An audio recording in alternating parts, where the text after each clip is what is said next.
Hello everyone. So today we will discuss about quadratic equation. Okay. So अभी तक जो हमारे टॉपिक हो चुके हैं वो है polynomial, pair of linear equation in two variable, और आज हम करेंगे quadratic equation. Okay. So let's start. तो हमारे पास जो आज का टॉपिक है वो है क्वाड्रेटिक इक्वेशन. Quadratic equation. सबसे पहले हमको क्वाड्रेटिक इक्वेशन पता होनी चाहिए क्या होती है, और क्वाड्रेटिक इक्वेशन से पहले हमको पता होना चाहिए क्वाड्रेटिक पॉलिनोमियल क्या होता है. Quadratic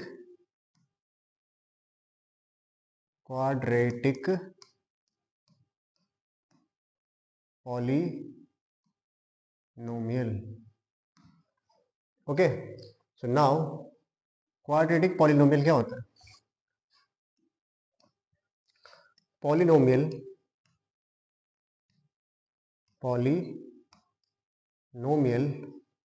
whose degree is 2. तो जिस भी पॉलिनोमियल की डिग्री 2 होती है उसको हम क्या बोलते हैं? Quadratic polynomial. क्या बोलते हैं? Quadratic polynomial. और उसकी जो जर्नल फॉर्म थी, जो उसकी general form of quadratic polynomial, general form of quadratic polynomial is क्या था? A x square plus B x plus C. तो ये क्वाड्रेटिक इक्वेशन, क्वाड्रेटिक पॉलिनोमियल की जनरल फॉर्म थी. ठीक है. नाउ अब हमारे पास क्वाड्रेटिक पॉलिनोमियल तो है नहीं, हमारे पास है quadratic equation. So quadratic equation क्या होती है? when we equate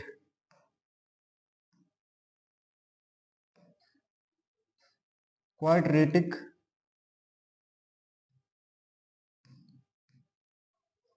polynomial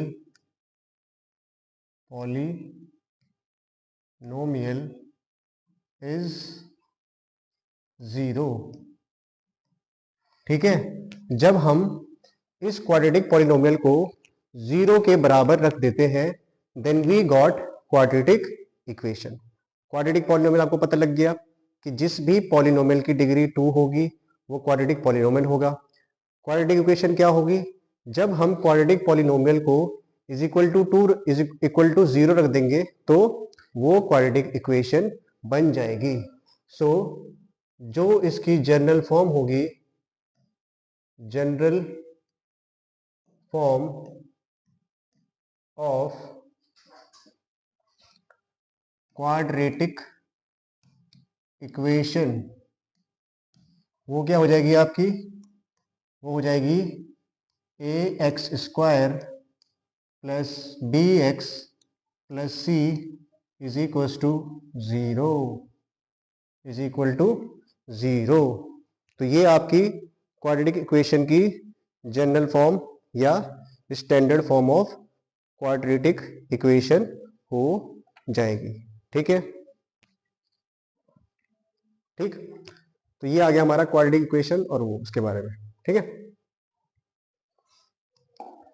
now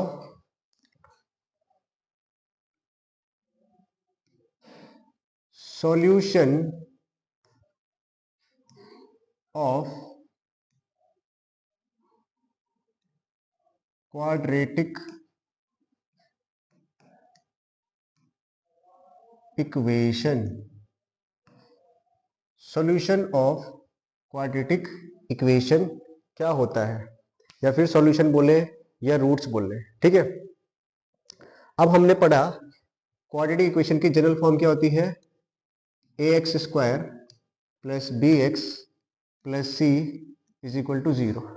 अच्छा, जब हमने पॉलिनोमियल पढ़ा था हमने देखा था क्वाड्रेटिक पॉलिनोमियल के कितने नंबर ऑफ जीरोस हो सकते हैं, मैक्सिमम 2, जितनी उसकी डिग्री होती है उतने नंबर ऑफ जीरोस हो सकते हैं उसमें। तो यहाँ पे वहां पे जो जीरोस होते थे यहाँ पे वो क्या बन जाते हैं, सॉल्यूशन। क्या बन जाते हैं वो, सॉल्यूशन या फिर रूट्स। तो हम यहाँ पे कह सकते हैं zeros of quadratic polynomial, zeros of quadratic polynomial acts as roots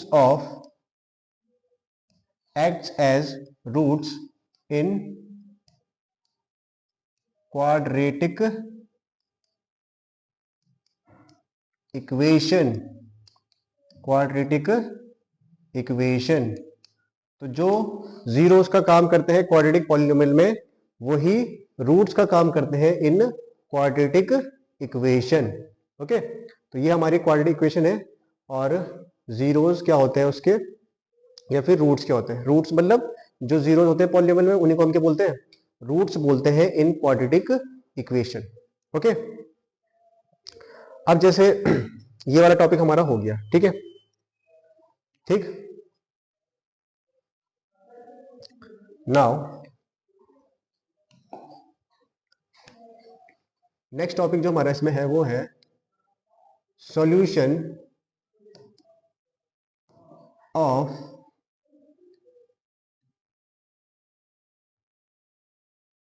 quadratic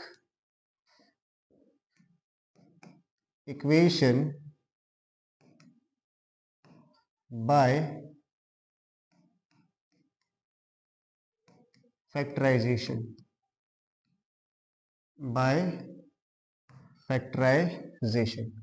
तो सॉल्यूशन किसका, क्वाड्रेटिक इक्वेशन का बाय फैक्टराइजेशन।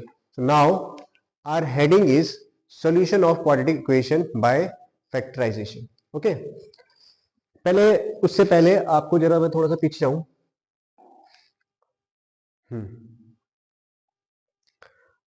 हमने बात करी है सॉल्यूशन ऑफ क्वाड्रेटिक इक्वेशन की, ठीक है। सॉल्यूशन क्या चीज होती है, सॉल्यूशन क्या चीज होती है किसी भी इक्वेशन में, सॉल्यूशन क्या होता है, सॉल्यूशन क्या होता है, सॉल्यूशन यहां पे बताता हूं। सॉल्यूशन क्या होता है, value which satisfy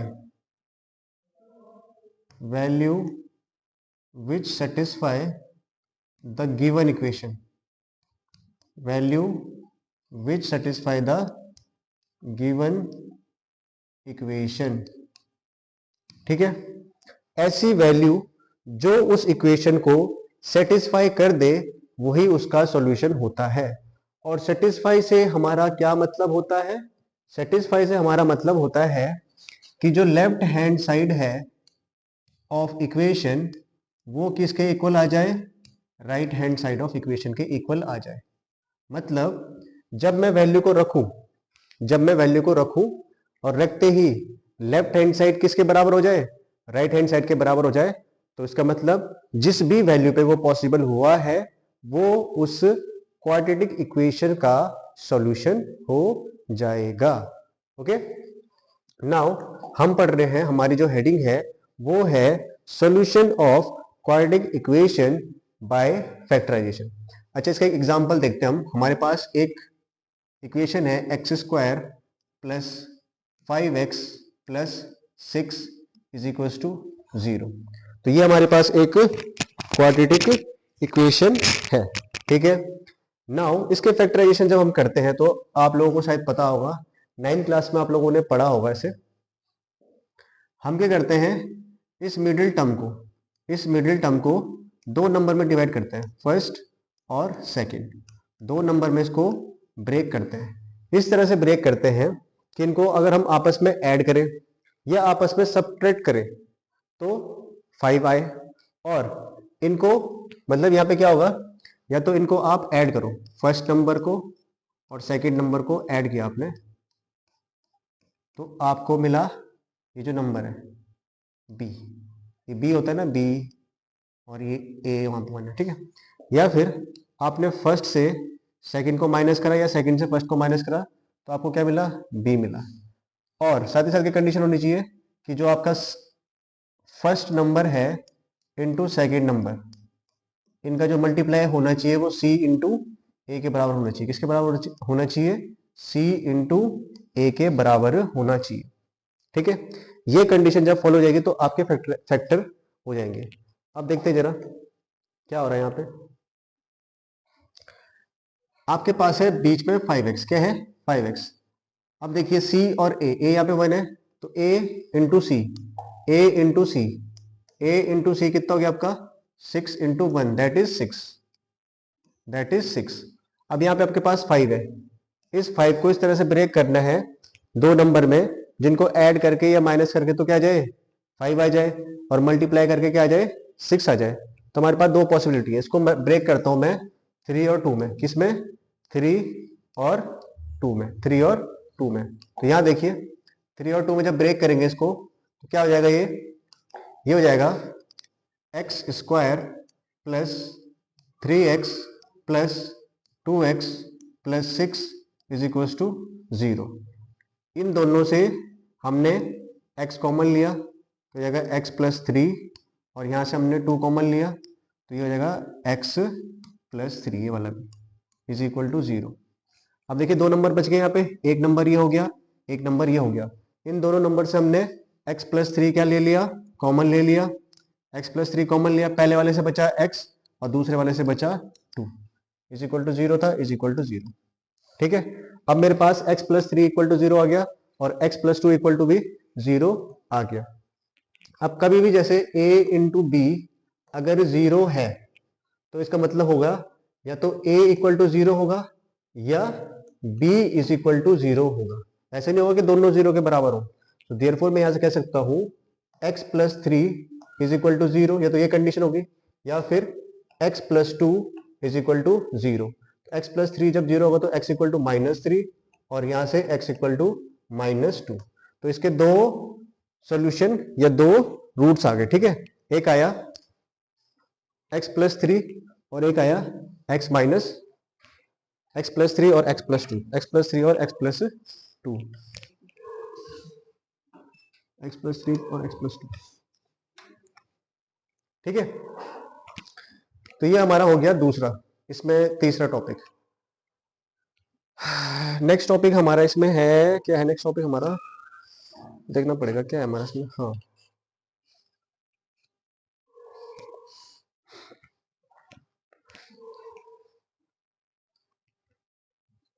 next topic क्या है हमारा,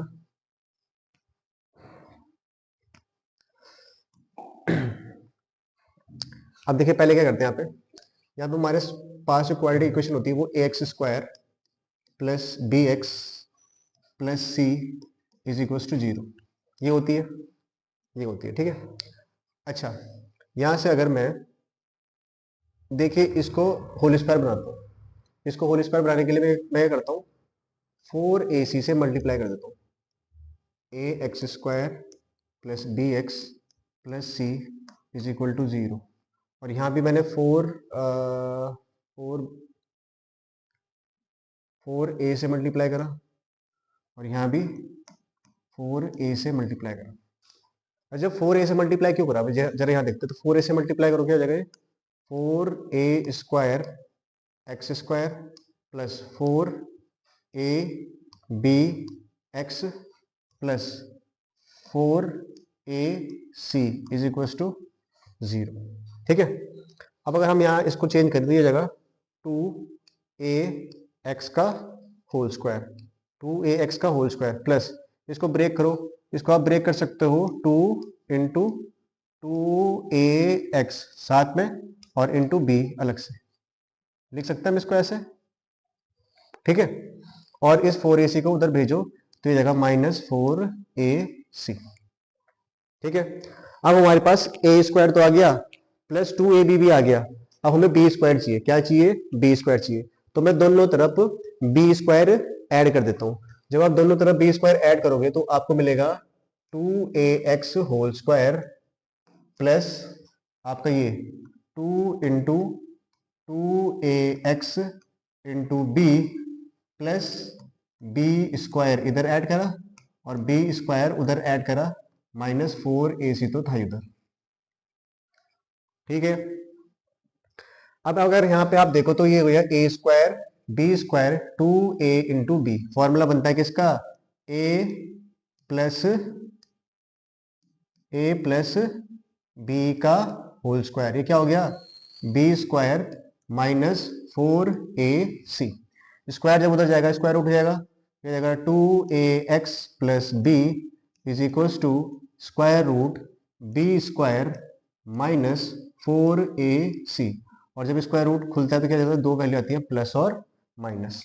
तो यहाँ से जो हमारा, यहाँ से अगर हम देखें तो ये जाएगा 2ax इज इक्वल टू, जब b पॉजिटिव है उधर उधर जाके क्या हो जाएगा? वो negative, minus b plus minus square root b square minus 4ac। अब आप यहाँ पे देखो, यहाँ से हमें केवल x निकालना है, तो मैं क्या करूंगा? यहाँ से 2 को इसके अपॉन में भेज दूंगा। क्या भेज दूंगा? 2a को इसके अपॉन में भेज दूंगा। तो ये आ गया इसके रूट, ये आ गया इसका रूट, ये आ गया इसका रूट। किसका? इसका। तो ये क्वाड्रेटिक फॉर्मूला हो गया हमारा, क्वाड्रेटिक फॉर्मूला हो गया हमारा। हमने ड्राइव कर दिया क्या? Quadratic formula for finding roots. अब ये हमारा फॉर्मूला है, ठीक है, ये हमारा फॉर्मूला है। Okay, now our next topic is nature of roots. Nature of roots. Nature of roots.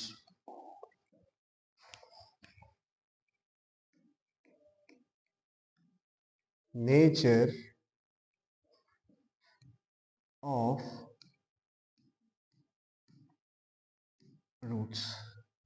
Nature of roots of quadratic equation. Nature of roots of quadratic equation.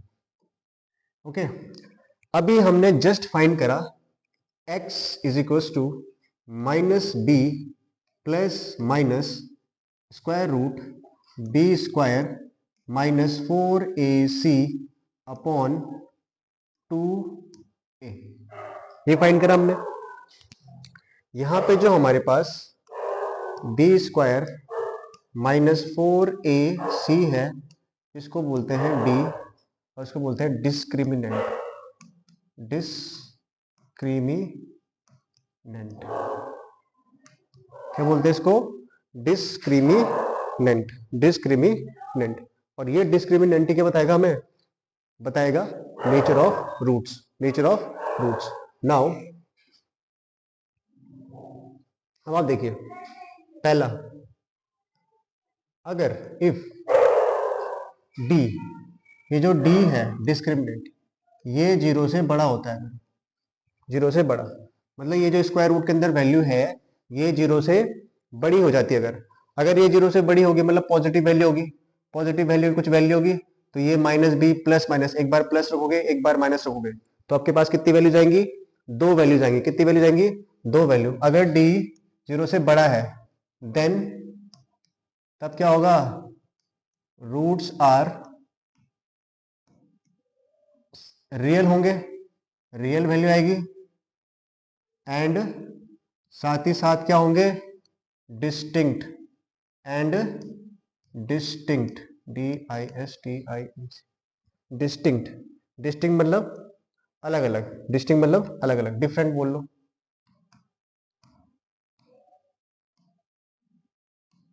Okay, तो जब d का value 0 से बड़ा होगा तब roots क्या होंगे? Distinct होंगे, रियल होंगे, साथ ही साथ डिस्टिंक्ट होंगे, साथ ही साथ डिस्टिंक्ट होंगे। ठीक है, अगर यहां पे देखते हैं, अगर d का वैल्यू, इसको बिठा देता हूं पूरा,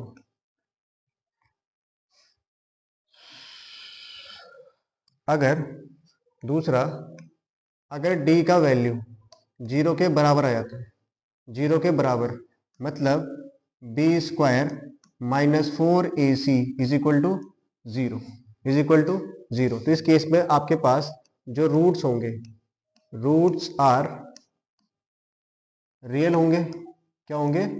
रियल। एंड साथ ही साथ कैसे होंगे? इक्वल। साथ ही साथ इक्वल भी होंगे। इक्वल भी होंगे जैसे यहाँ देखो फॉर्मूला क्या था, x is equal to minus b plus minus square root b square minus 4ac upon 2a। 2a। अब जो ये बी स्क्वायर माइनस 4ac है, ये कितना हो गया है? 0। तो ये वाली टर्म क्या हो गई? 0। ये वाली जो टर्म है ये इक्वल टू क्या हो गई? 0। तो आपके पास क्या बचा? x equal to minus b upon 2a। Minus b upon 2a। तो इसके जो रूट्स होंगे वो क्या होंगे? इक्वल। मतलब इसमें जो दो रूट्स आएंगे वो minus b upon 2a minus b upon 2a ही होंगे। तो इसमें रियल रूट्स हैं और साथ ही साथ इक्वल रूट्स हैं। साथ ही साथ इक्वल रूट्स हैं। ठीक है। अगर ये कंडीशन हो जाती है, अगर जो नेक्स्ट कंडीशन है वो हो जाती है, नेक्स्ट कंडीशन क्या है? अगर मान लो d इज लेस देन 0, मतलब b square minus 4ac less than 0। Less than 0 का मतलब इसकी वैल्यू क्या हो जाएगी? नेगेटिव। क्या हो जाएगी? नेगेटिव। अगर बी स्क्वायर माइनस 4ac की वैल्यू नेगेटिव आ गई, क्या आ गई?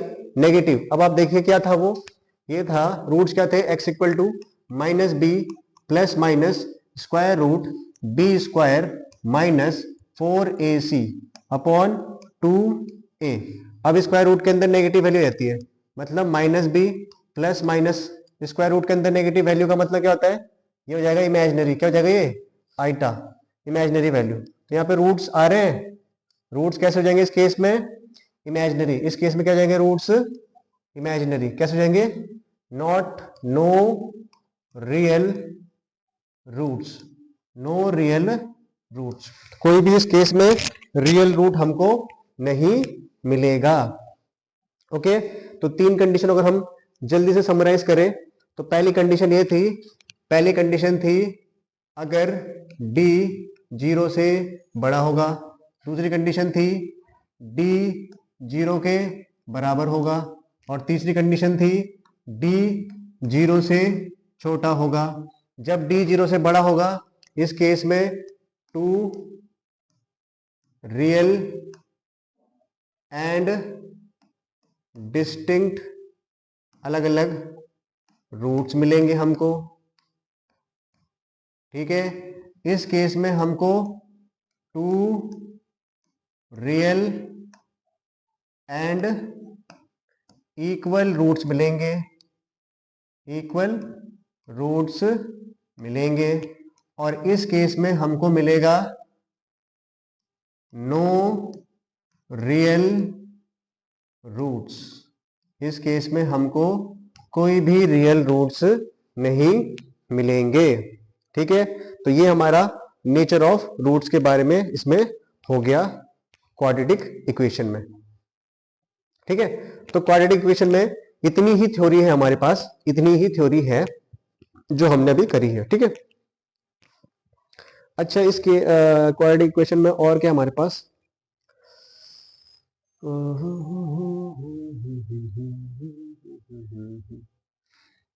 और इसमें कुछ है? कल मैं आपको एक चीज बता रहा था। अच्छा, इसको यहीं तक रखते हैं। ठीक है। इसको यहीं तक रखते हैं और अगले लेक्चर में हम देखते हैं कुछ दूसरी चीजें। ठीक है। So thank you so much. हमने क्वाड्रेटिक इक्वेशंस की थ्योरी तो कंप्लीट कर ली है। अच्छा, कुछ न्यूमेरिकल देखें इसमें, कुछ न्यूमेरिकल देख देते हैं। चलो कुछ सॉल्व करते हैं भाई, कुछ सॉल्व करते हैं। मिल रहा है हमको, जैसे हमारे पास है ये वाला question, 6x square minus x minus 2 is equal to 0। ठीक है। अब हमने इसके फैक्टराइजेशन करना है। तो 6 2 जा क्या हो गया? 12। 6 2 जा 12। अब दो नंबर ढूंढो जिसका मल्टीप्लाई करके 12 आता हो और प्लस माइनस करके 1 आता हो। तो 4 और 3, 4 और 3, तो इसको मैं लिख सकता हूँ 6x स्क्वायर, क्योंकि माइनस के तो इसलिए माइनस का 4x और प्लस का 3x minus 2 is equal to 0 यहाँ से इन दोनों से 2 कॉमन आ रहा है, एक x कॉमन आ रहा है, बचेगा 3x और बचेगा माइनस का 2 यहाँ से 3 कॉमन आएगा, बचेगा 3 कॉमन कहाँ से आ रहा है यार, यहाँ से कुछ भी कॉमन नहीं तो 1 कॉमन आएगा, बचेगा 3x minus 2 is equal to 0। अब ये क्या हो गया, दोनों से 3x माइनस 2 आ गया कॉमन, और यहाँ से बचा 2x plus 1 is equal to 0। तो अब हमारे पास दो वैल्यू आ गई, एक तो आया 3x plus 2 is equal to 0 और एक आया 2x plus 1 is equal to 0। ये हो गया 3x is equal to minus 2 और x is equal to minus 2 upon 3। यहाँ से 2x इक्वल टू माइनस 1 और x equal to minus 1 upon 2। तो इस तरह से आप क्वाड्रेटिक इक्वेशंस को सॉल्व कर सकते हैं। ठीक है, दिक्कत आती है कहाँ पे, रूट्स वाले क्वेश्चन को सॉल्व करने में। जरा एक रूट वाला क्वेश्चन देखता हूँ। जैसे ये क्वेश्चन है हमारे पास 3x स्क्वायर माइनस, क्वेश्चन क्या है, 3x square minus 2 root 6x plus 2 is equal to 0। ठीक है, अब देखिए 3 इंटू 2 क्या होता है 6, 3 2 जा 6। तो मतलब इसको इस तरह से ब्रेक करना है दो नंबरों में कि दोनों को मल्टीप्लाई करके तो 6 आ जाए और उनको ऐड या सब्ट्रैक्ट करके 2 रूट 6 रहे। अब देखिए सब्ट्रैक्ट करूंगा तो सब्ट्रैक्ट करके तो होगा नहीं, 2 मतलब किससे सब्ट्रैक्ट करूँ, क्योंकि रूट 6 तो पहले सी है, उसमें भी रूट 6 होगा, रूट 6 इंटू रूट 6 तो 6 ही हो जाता है। तो इसको मैं ब्रेक कर सकता हूँ किसमें, इसको मैं लिख सकता हूँ 3x स्क्वायर माइनस एक तो रूट 6x और दूसरा भी रूट 6x। तो देखिए रूट 6 2 रूट 6 हो जाएगा और रूट 6 इंटू रूट 6 आ जाएगा। ठीक है, plus 2 is equal to 0। Now इन दोनों से एक तो कुछ कॉमन आ रहा है, रूट 3 कॉमन आ रहा है, साथ ही साथ x कॉमन आ रहा है, यहाँ से बचेगा रूट 3 और x और यहाँ से बचेगा माइनस रूट 2। वैसे ही यहाँ से हमने माइनस कॉमन लिया, साथ ही साथ रूट 2 कॉमन लिया, क्या कॉमन लिया, रूट 2 कॉमन लिया, तो यहाँ से बचा रूट 3x, यहाँ से बचा माइनस 2 इज इक्वल टू 0। यहाँ पे समझ में आया ना आपको, रूट 6, ये जो रूट 6 है इस रूट 6 को मैं रूट 3 इंटू रूट 2 भी लिख सकता हूँ, और जैसे 3 है 3 तो इस 3 को मैं रूट 3 इंटू रूट 3 लिख सकता हूँ, इसलिए मैंने यहाँ पे करा। ठीक है, इसलिए मैंने यहाँ पे ये करा। अच्छा, अब आगे चलते हैं, आगे चले हम। तो यहां से दो नंबर आए हमारे पास, एक तो आया ये, एक आया ये, इन दोनों में रूट 3x माइनस 2 तो आ गया कॉमन, इनटू पहले वाले से बचा रूट 3x और दूसरे वाले से बचा माइनस रूट 2 भाई माइनस रूट 2 बच रहा है। हाँ, तो दोनों से मतलब इसमें क्या आ रहा है, सेम आ रहा है कि root 3x minus root 2 is equal to 0। So root 3x is equal to root 2 और x is equal to root 2 upon root 3। तो यहाँ पे दो रूट आ रहे हैं, वो भी इक्वल आ रहे हैं, क्या आ रहे हैं, इक्वल आ रहे हैं। ठीक है, तो इसकी थ्योरी हमारी कंप्लीट हो चुकी है। ठीक है, नेक्स्ट क्लास में हम प्रीवियस ईयर क्वेश्चंस को देखेंगे। Thank you so much for watching.